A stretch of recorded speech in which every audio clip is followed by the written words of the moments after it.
Yo, what's good, y'all? My client tried to cut his hair himself. Now I'm just playing. But look, we came from this to this right here. This is a nice little transformation video for y'all, man. This is about 4 years growth, and it's on considered one of the worst hair textures to try to blend. Like, look at this. But look, man, without further ado, we're just gonna lock in and get straight into it.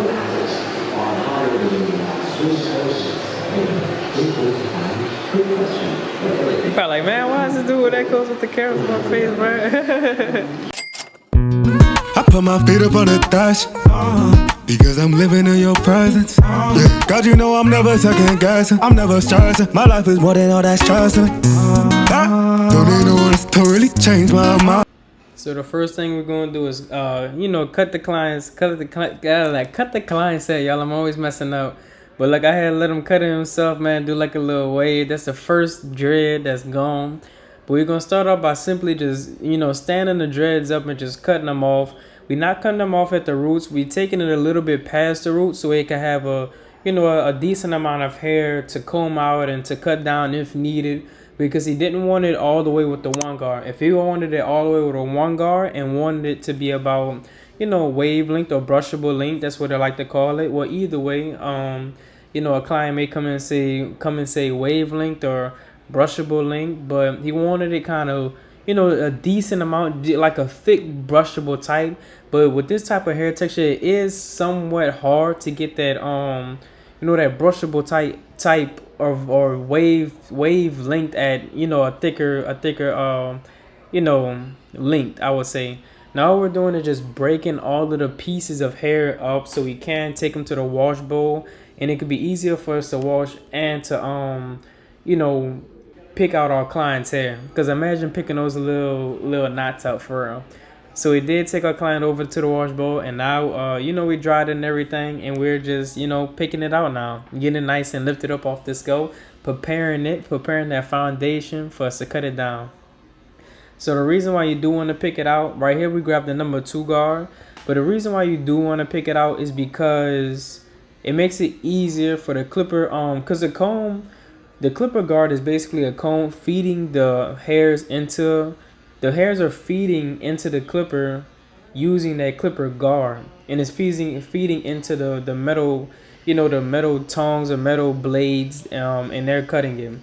And that just makes it easier. Now we're setting in that first guideline, that first ball guideline. We are using our trimmers. Keep in mind that if you're not more so of an experienced barber, then trimmers isn't likely or highly favored to like set them in. You do want to just use your clippers. Now we are going to set it in a round shape in the back, or I would like to say a rainbow or horizon. And you don't want to use the trimmers on the back of the neck. Like how I was showing it, you do want to use it right here, just like that. Flip your trimmers over whenever you're setting in that guideline on the back neck area, because the skin is very sensitive back there on somebody's neck. And to cause less irritation, that's what you want to do. Now we have our clippers. We do have the Wall Seniors, the Soul Special Soul Edition, and we're just setting that first guideline with the lever all the way open, and then now we're slowly moving down, closing the lever, working our way down to all of it is faded out. A fade is a gradual point from dark hair to bald, or dark hair to the least amount of hair. It's a gradual transition. Try to go back and think. Everybody took art class. Everybody has some type of reference when it comes to art. It's just a fade. It's the same exact thing. Now we have our number 2 guard starting at the top, and we're just debulking. Really just debulking. Really just knocking all the hair off. Now this is a different form of debulking that I am showing on this client.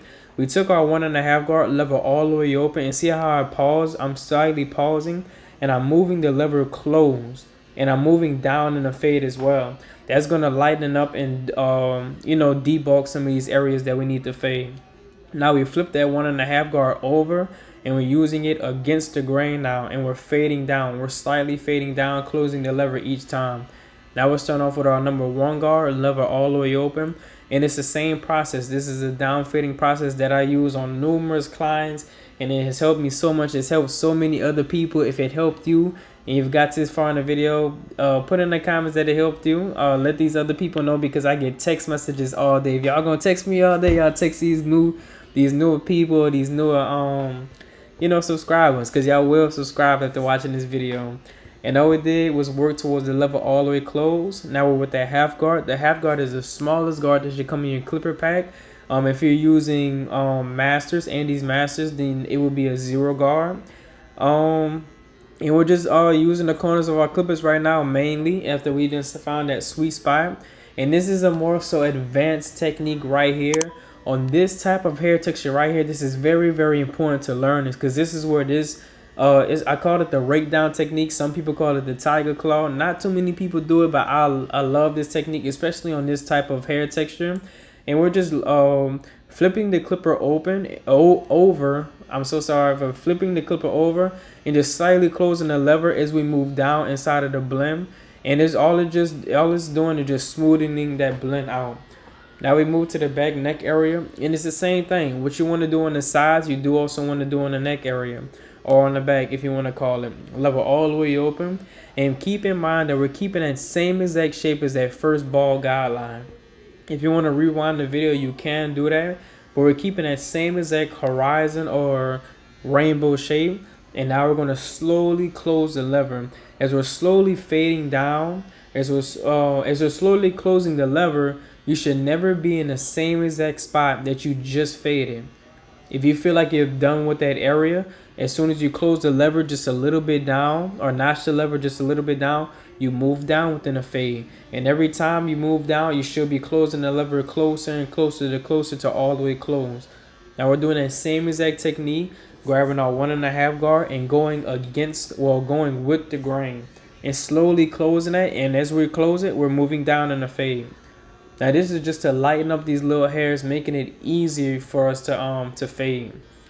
And now we're going against the grain. And people may find this hair texture a lot harder to fade, which it is. I can see where people get that from, but it's really, really easy once you get the hang of it. Once you get that little motion, once you develop a technique, once you develop a rhythm, it's important to have one technique to use, a master one technique.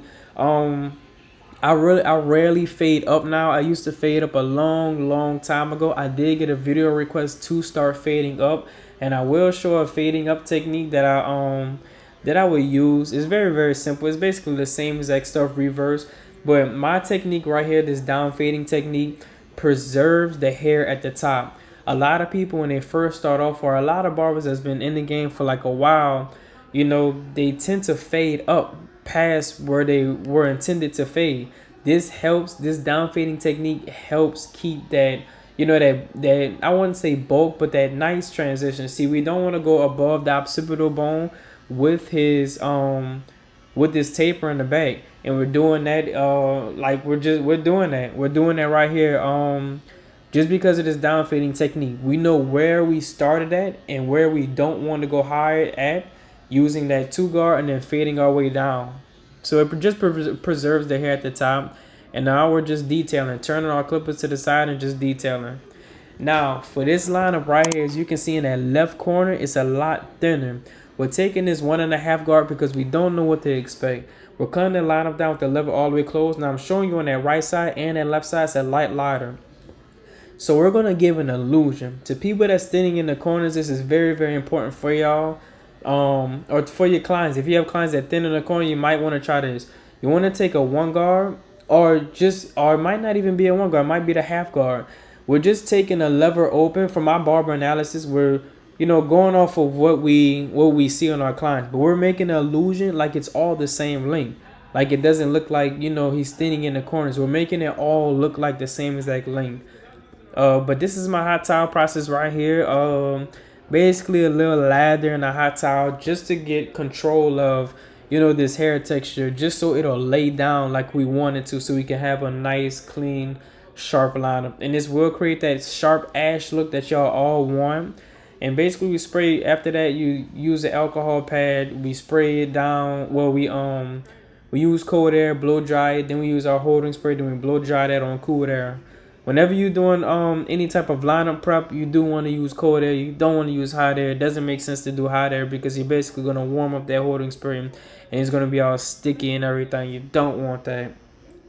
For the back neck area, all we're doing is turning our clippers to the side right here and we're just going with the flow. We don't want to take it up too high. We're just giving what God gave us, or what God gave him for this neck lineup, and we're just trying to conserve most of it right there. We don't want to take it up too high. We don't want it to look not normal, if I was saying.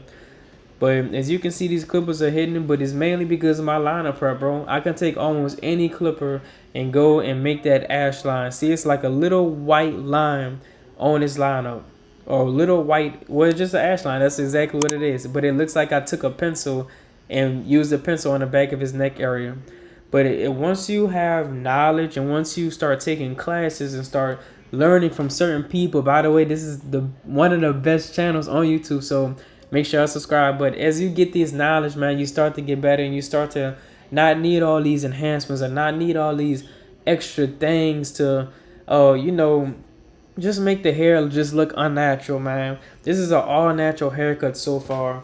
And for the lineup in the front, you do want to use, but the middle, some noses be crooked. So I would say use between his eyebrows, or use the middle of his nose and then travel up and then start in the middle of his forehead. And then you want to make a stationary guideline in the middle of his lineup. Create a lineup right there and work towards the weak side. The weak side is necessarily the side that has the least amount of hair, because you can always take hair away, but you can't bring it back. So if you was to line up somebody's strong side first, the point where the hair comes down the most on their lineup, then how are you going to make the weak side like the strong side? You won't be able to, because you can't just make hair just appear there unless you put holding spray. And then they're going to go home, they're going to take a shower or sweat, go play basketball, and then they probably won't come to you as a client no more. And you don't want that to happen. And if you're cutting your own hair, you don't want that to happen. If you're cutting your kids' hair, you don't want that to happen. You don't want to be using enhancements all the time. Now, we will enhance this cut, but you just want to work towards the weak side and then match that weak side with that strong side. Our client right here does also have a very difficult lineup. And on the corners, I don't know if y'all ever seen, like, the lineup kind of dips when some barbers, line people up, or they post their lineups. Some barbers lineup dip in the corner. That's because some people have knots in their forehead. Now, this may sound kind of strange, but when you're dealing with clients specifically like this, you have to take the lineup slightly up in the corners. It may sound totally weird, but I will make a specific video on this. I feel like this is something that I should show in my classes whenever I start doing my classes, because this is something that a lot of people do not know. It's very, very hard. It's very, very difficult to sit there and have enough patience to really concentrate and bring those corners up. And some people may be scared, and some people, it's just a process, bro. It's just a process. Now right here, all we're doing is adding the pencil lineup. Even though he doesn't need it, we're just going to give that extra pop. But all the pencil lineup is, supposed to do is just give it that ash line effect. Even though he has a slight ash line effect, my client still enjoys the enhancements from time to time. He does come in and get it, a natural cut from time to time. That's why you need to learn how to cut hair naturally, or make the haircut look good natural, just as it would have looked good enhanced. Now, my enhanced, it kind of does look almost natural. I don't try to spray too much. Y'all want to get in the habit of not spraying too much hair. But this is the haircut basically. Hopefully, any new subscribers, hopefully I like the video. And yeah, man, it's H5B. If you're not handling your business and what you're doing, and we out. Matthew 6:33, you say you gon' supply me, guide me, seek the kingdom and be righteous. I put my feet up on the dash, because I'm living in your presence. Yeah, God, you know I'm never second guessing, I'm never stressing. My life is more than all that stressing. Know what all that stressing? I'm not chasing blessings. If you gon' be like me, think you need a breath mint? Danny, please don't do anything crazy.